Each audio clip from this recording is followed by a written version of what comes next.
What I wanted to talk about was some current things that are going on in spinal cord injury management, and use that as a way to introduce the guidelines which have just recently been published, and we'll talk about those in a minute. When we look at the data that is out there, we saw the top 10 papers. There are hundreds of papers that are published every year in trauma surgery and neurosurgery, and distilling that becomes quite difficult. So organized neurosurgery with the American Association of Neurologic Surgeons, the Congress of Neurologic Surgeons, and our trauma subcommittees have tried several years ago to collate that and come up with guidelines, ways to look at the literature, analyze the literature critically, and come up with what are the best practices. And what are guidelines? Really, they're a contemporary scientific summary of what we do. We look at the literature hierarchically and try to come up with a way to categorize literature so that we can make judgments on what is good and what is not good, and what we should distill in practice. And we record that rank. About 10 years ago, in 2002, Mark Hadley, the gentleman who is hair challenged on the right with the yellow shirt, put this group together, and they came up with the first guidelines for acute management of spinal cord injury. And they were very well received in our community. And the fact of the matter was, it was sort of a neat thing because, again, when you looked at the way trauma care was done, and when you look at the way neurosurgical trauma care was done, it was all over the place, especially when it came to the spine. We'd clear a C-spine one way at one institution, things were done completely differently in another institution, and there was no common language. So 10 years later, this is the current group, of which I was honored to be a part of. We just published this in March of 2013, and if you Google Spinal Cord Injury Guidelines 2013, they're available free online.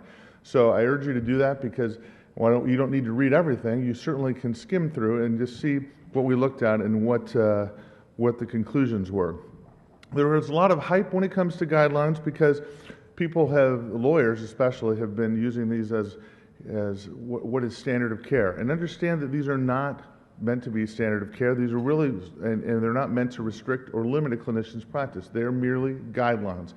When you have an expert group publish these, even though they're sanctioned by our organizations, the fact of the matter is that they're not absolute or followed rules. There are going to be variations to this, and they're really meant to be tools in putting into reference a common language.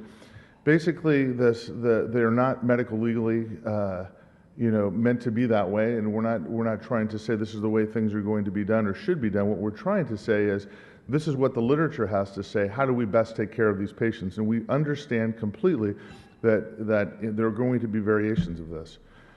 In 2002, we came up with standard guidelines options. The standards were those that were level 1 evidence. Guidelines were level 2. In 2012, we changed the framework, so we started calling things the way the literature is commonly looked at: level 1, level 2, level 3. We came up with 112 recommendations up from 76 years ago. 19 were based on class 1 evidence, level 1 recommendations, 16 level 2, and 77 level 3. Knowing that level 1 really reflects that highest level, there's these very well done studies, prospective studies, randomized studies that reach that level of significance. Level 2 studies, of course, are really more of a reflection of a moderate degree of clinical certainty. Level 3 is unclear clinical certainty, but things that may not be able to be tested that we believe to be true where there is literature available. Well, what didn't we cover? We didn't cover things that are sort of on the horizon: regenerative strategies, hypothermia, surgical implants, and timing of surgery, although I will talk about that at the end because that is an important topic. Hypothermia got a lot of press several years ago with Kevin Everett, who happened to be in Buffalo when he sustained a spinal cord injury. It turns out that it was about a day and a half after the injury that the surgeons cooled him, and then everybody said, "Wow, you cooled him and he got better." Well, the fact of the matter is that there is an ongoing study at the University of Miami looking at hypothermia, and it is not standard of care. It is an experimental therapy, and it is not to be done without risk. But when this happened, I got a call from the New York Times, and they said, "Well, in Phoenix, are you guys cooling patients?" I go, "Listen, when it's 110 degrees out and we put them in the ambulance, they get cooled immediately on the way to the hospital. But no, we're not doing hypothermia, and it shouldn't be done outside of a study at this point." So we looked at 22 topics, again, 112 recommendations, and we looked at things like immobilization, right? And some of the interesting things that came up that are new, and so when you say option to level 2, these are things that have changed since the last iteration of the guidelines. There are a lot of protocols now in the field where EMS personnel are triaging patients at the scene and making a determination whether they need to be immobilized. This isn't rocket science, and there's some very good evidence out of California in multiple studies to show that this can be done. So the paramedics actually making decisions instead of everybody comes in on a backboard C-call or everything else. There are some modifications that can be done in the field that are actually probably quite beneficial, and these are starting to be adopted. Obviously, whenever possible, we want to get patients to the hospital quickly. There's no argument about that. When we look at clinical assessment, we're upgrading the usage of the ASIA, the American Spinal Injury Association standard for codifying and for describing spinal cord injury. And I think it's important in the trauma community that we start using that. It's a little bit complicated. Certainly the neuro people, we're well versed in this, but just looking at that classification scale, putting us into that framework so what we can talk about is the patient ASIA A, which is complete motor and sensory loss, or the ASIA B, et cetera, gives everybody a common language. And not everybody to recommend this, but this is where we've gone with that. When we look at radiographic assessment, again, this hasn't changed. Level 1 evidence, obviously looking at the patients who are awake, alert, we know this, right? And who doesn't need, and this is based on large studies from both the US and Canada. Again, we've sort of moving from X-ray to CT scan. I know that obviously in trauma it's so readily available, we have that now. But obviously if a high quality CT imaging is available, then we really don't need to get the X-rays. And I know that some places are still doing X-rays and then CT. We know we've got a CT scan, really that is the standard, and that's what we should be moving to. If CT is not available, obviously you fall back to that. If a community hospital doesn't have, our outlying hospital in a rural community doesn't have CT, obviously then we have to do that. A word about occipital lateral dislocation. This is a little video I put together of a patient that had 4 or 5 X-rays done over time, and of course, as you look at the X-rays in total, you realize that his head's not quite attached the way it should be. We look at, occipital lateral dislocation, and I've written a lot about this. This is obviously one of the most terrifying injuries that you don't ever want to miss. And if you look in the literature, there are about 30 different ways to make measurements to see if somebody has AO dislocation. And not one of them has ever been shown to be 100% sensitive until now. Docleen Pang, who's a pediatric neurosurgeon, wrote a very elegant paper describing this in children, but we're going to hopefully be publishing a paper soon here that validates this in adults as well. And the blue arrows on the left are the space between the occiput and C1. So that space is distracted. On the right, I showed a normal image of what you want, where the yellow arrows are. You want to see those joints well opposed. If there's a gap of more than about 3 millimeters, you can safely say that there's probably an injury to the atlanto-occipital region. And that goes across whether their heads turn or whatnot. Those joints should be together.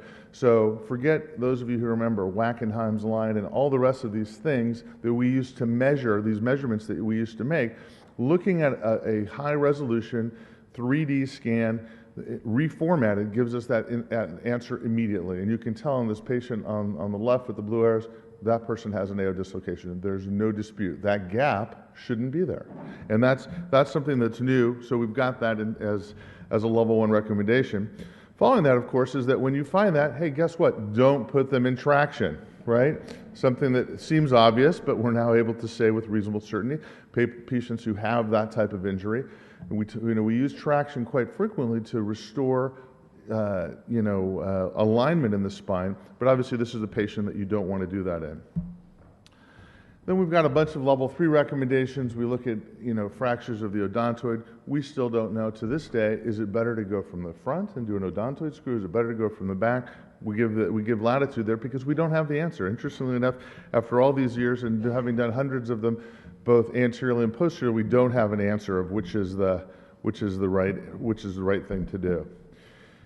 Also, when you look at subaxial cervical spine injuries, the routine use of CT MRI with ankylosing spondylitis patients is recommended. Very high-risk population. I cannot tell you in the last 5 years, we have at least 10 cases where we have fractures missed on plain X-ray. Patients come in with ankylosing spondylitis, have a trauma. very high index of suspicion. This is only level 3 evidence, but my recommendation is when these patients come in having fallen, have neck pain, get a CT scan, and if there's significant pain, MRI scan can be even more sensitive, because the CT scan, they can miss these hairline fractures. MRI scan will show edema in the bone. Very high risk patients, because again, when they have a fracture, the next step is a cough or a sneeze, and then they have a neurologic problem.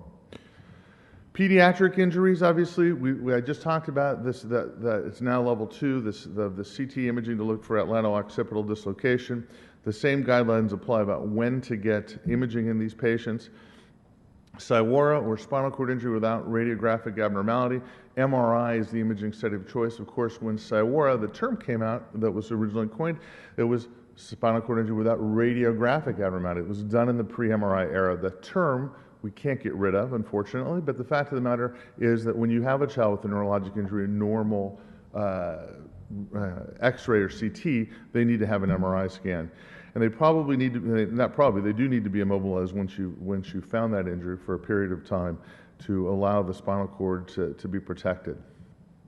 Let's talk a bit about vertebral artery injury. The diagnosis of that now, level 1 data, CT angiography is what's recommended as a screening tool in those patients after blunt trauma who meet the modified Denver criteria. You're familiar with that. Obviously, we still, level 1 evidence, you still can get conventional angiography, and that is recommended, obviously, if you plan on doing something. We don't want to get a CT scan if you know or you feel that this patient's going to need some sort of endovascular procedure to occlude a vessel, etc. MRA is also good in that, so if we're going to get an MRI and a patient has a spinal cord injury, then you should be getting the MRA at that time as well, if that suspicion exists that that injury has occurred. So all 3 of those imaging modalities are there for us. So when you have a patient who has a vertebral artery injury, obviously we're going to anticoagulate them. Guess what? What's the right answer? We don't know. And we have umpteen patients, and there have been lots of studies looking at this, whether it's antiplatelet or anticoagulation with Lovenox or heparin or whatnot, or Coumadin. Basically, the recommendation is that be tailored to the patient. So we don't have a real good answer on what the best thing is for the patient. We do know the patients that do have a dissection, the risk, if they haven't had stroke in hospital and are not symptomatic early, those patients usually do quite well. What's the right answer? Is it an aspirin? Is it Coumadin? Those have to be sort of individualized based on patient risk profile. We don't really have a great answer for that. Venous thromboembolism prophylaxis, we know that is critical in patients who have suffered a spinal cord injury. We know that those patients have a very high risk. That is a very big cause of mortality and morbidity in these patients. So we're going to start them very early on anticoagulation. Vena cava filters, however, which were in vogue for a while, are really not recommended. And a number of reasons for that. Again, this is level 2 evidence, not level 3, and again, it has to be tailored to the patient. I'm not saying don't put a vena cava filter in, but again, we think we get, in looking at the literature, more bang for your buck with the pharmacologic management.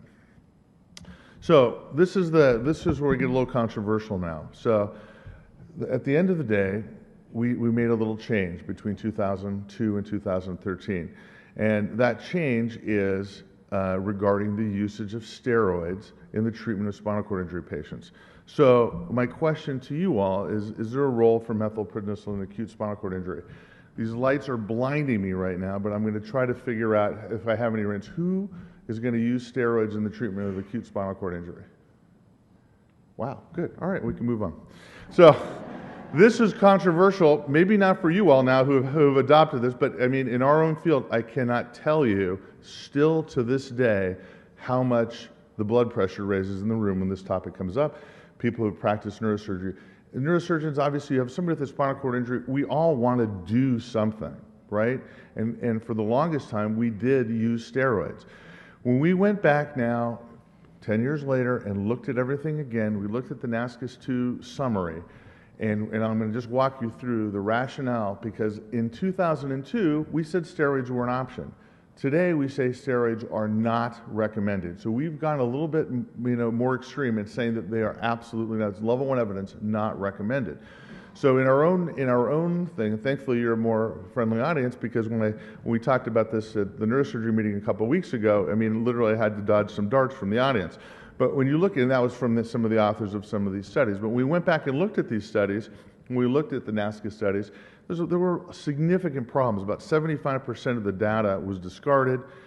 Basically, the data sets were, for whatever reason in these studies, were on the right side of the patient only. So the patient, for whatever reason, when they looked only at the right side of the patient, there were a lot of negative outcomes that weren't looked at, and there were a lot of statistical hijinks. They looked at multiple statistical comparisons, in fact, about 66 of them.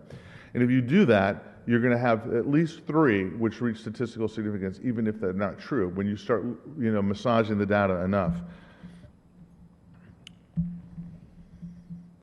There was a lot of the data that we based the recommendation to use steroids on was on post hoc analysis. When we look at the data here, we look at the fact that when you look at sensory and pinprick data between methylprednisolone and placebo, there's no statistical difference in this improvement in pinprick. Motor, this pinprick again, and motor the same. There was really no statistically significant difference. So how did we get to the fact that we're using steroids? That's a great question. This has been so hotly debated in our field, and statisticians from all over the world have come to blows over the analysis of this data.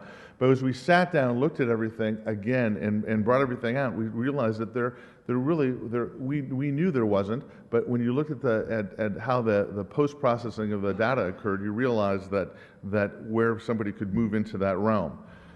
So when we look at studies for spinal cord injury and the use of steroids, we see that there are a few studies. We look at the Bracken studies, which is NASCAS 1 and 2, Otani. Really, ultimately, there were 5 Class 1 studies, all pre-planned studies. All were negative. There was no positive effect of steroids. There were 3 Class 3 studies. All were negative. No improvement in functional outcome after spinal cord injury with use of steroids. There were 10 Class 3 studies. 4 had sort of marginally positive, 6 were negative. What we didn't really look at, certainly 10 years ago, and for the longest time, was the fact that really a very thoughtful assessment of the harmful effects. Nobody's going to argue to accept some bit of risk if I can tell you that there's a significant improvement or chance that this patient's going to improve neurologically. But ultimately, the harmful side effects were sort of swept under the rug. When you looked at all of those big studies, you realized that there was a significant increase in wound infection, hyperglycemia, hemorrhages, death. NASCAS 2 and 3 studies, the same thing. GI hemorrhage 1.5 times, pneumonia, sepsis, pulmonary embolism, and death, 6 times higher rate of death in the steroid group. The Class 2 studies, the same thing. Infection, respiratory problems, etc. Even in the Class 3 studies. So again, we wanted so badly to have something to offer these patients. So we really looked at it and we said, God, these steroids probably have an effect. And I will tell you from the experimental data, steroids are, they do have a very positive effect if they're administered before the injury. Okay, so well, unfortunately, we don't know when that's going to happen. So ultimately, we said there really is no Class 1 or 2 evidence supporting the clinical benefit of methylprednisolone in the treatment of acute spinal cord injury. There's scattered, Class 3 reports, and these are inconsistent. We do, though, have Class 1, 2, and 3 evidence, which is pretty overwhelming, that high-dose steroids are associated with harmful effects, and they really should not be used. And that's where we came to that conclusion. Now, these are guidelines. So again, I'm not here to hang anybody, nor should anybody be hanged. If there's an individual instance and somebody makes that decision, that's their decision to make. What I'm saying, though, is that when we really look at the data, there really isn't good evidence to support that. So we queried it several years ago about neurosurgeons, why are you still using steroids? This is in the middle between where it was an option and today. Well, about 17% said, no, I think they're effective. About 35%, well, I don't want to get sued. So I want to use them because I don't want to get sued. The other 35% said, well, I'm going to just use it because everybody else is using it. And then there were some people that said all of the above. So again, this has to do with our own ability to look at the data. This is a very tragic case, which is going to bring us into our last discussion here related to the timing of surgery. Now, whoever set up this is a child from northern Arizona who was rendered quadriplegic at band camp, comes in essentially as an Asia B, so incomplete spinal cord injury. flaccid quadriplegia with some preserved sensation. His imaging here has a burst fracture with some ongoing compression of the spinal canal. Now, the question is, and this is what we debate every day, well, what do? Do you put him in traction? Do you decompress him? How quickly do you take him to surgery? What do you do about his blood pressure? Do you operate from the front, from the back? These are all things that in our literature we don't have a clear answer to. And one of the most important things is timing, I think, because we do know that when you've got ongoing compression of the spinal cord, at least I believe, we need to take these patients to surgery quickly. We did get this patient to surgery within about 2 hours of when he arrived at the hospital. That's with CT and MRI. And, several weeks later, he's walking. Nothing made me prouder than to attend his graduation. He's doing not perfect, but he's doing very well. And I believe that when we can address these problems quickly, there is going to be a chance for improvement. That's something that we can do. When we look at the timing of acute spinal cord injury, this is my last topic here, there's a lot of things going on. You've got a primary injury, a force injury to the spinal cord, then you've got this secondary destructive cascade which occurs. When you look at axons, what happens, you either can have these intact axons with injury along the way, they can be demyelinated, you can actually have transected axons with cystic cavity. A lot of time, effort, and money has been spent looking at these pharmacologic interventions to increase sprouting. So obviously, we're looking and interested in cell-based therapies and remyelination, and these are all, are all occupying a lot of time when we sometimes miss the forest for the trees. When we look at animal studies, and these are dating back to the 1950s, we realize that there is a time-dependent course to neurologic injury. So Tarlov in the 1950s put a balloon in the spinal canal, inflated it, made a dog paraplegic, and guess what? Not rocket science. Deflate the balloon early, dogs walked. Okay?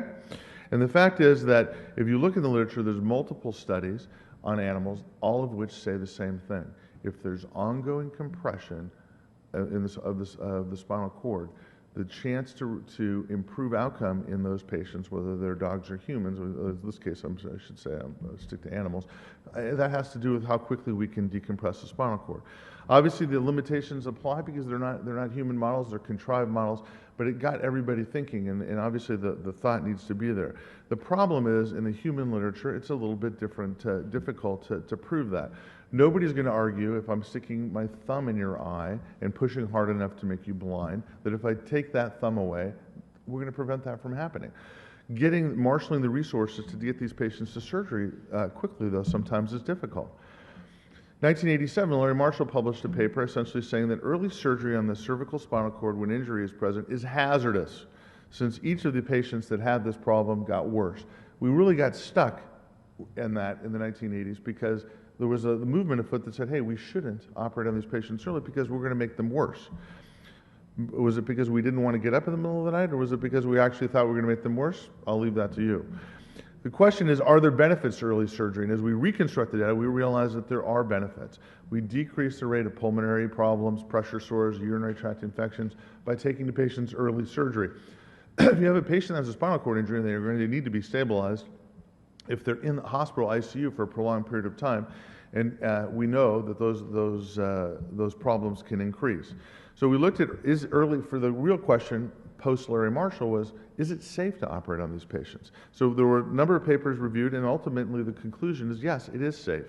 That we're not really in most cases, if any, making patients worse, but we are probably improving their overall care by getting them to surgery quickly. And what is quickly, though, that's what's debatable, okay?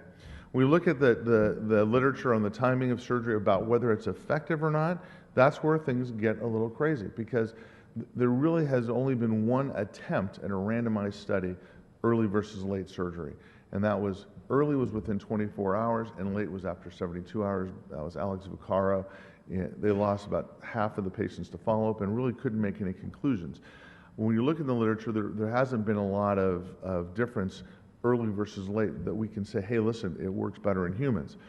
La Rosa did a very beautiful review showing a meta-analysis of about 1,600 patients, and looked at, hey, does timing have an effect? What he found was very interesting. Early decompression, okay? Early decompression of these patients did have a statistically significant improvement based on in incomplete patients, okay? So there was a caveat. If the patient had an incomplete injury, so Asia B, C, D, as opposed to those that came in complete motor and sensory, there was definitely a significant improvement in those that were operated on early. Michael Failings out of Toronto has put together a very elegant study, very complicated to do, multi-center international study over the course of 7 years, where they looked at trying to answer this very question. This is the Stasca study. 470 patients were screened, ultimately 313 enrolled. And this was an observational study, so this was not randomized. They just said, look, we're going to follow these patients, and they either got surgery early, which was within 24 hours, or late, after 24 hours. And the groups broke up quite nicely. The early group was operated on within 14 hours. The late group was an average about 48 hours. And the findings were somewhat interesting, but again, there's a lot of criticism. And we're just a busy slide, but to take home the message here, the age of the patients, the early surgery patients, was 44, late 50. Bias for some reason on operating on the earlier patient. We looked also at their baseline ASIA score. Once again, higher ASIA score in the earlier group, which would portend probably an incomplete group. Again, this is an observational study, and for some reason or another, still a fairly high rate of the usage of steroids.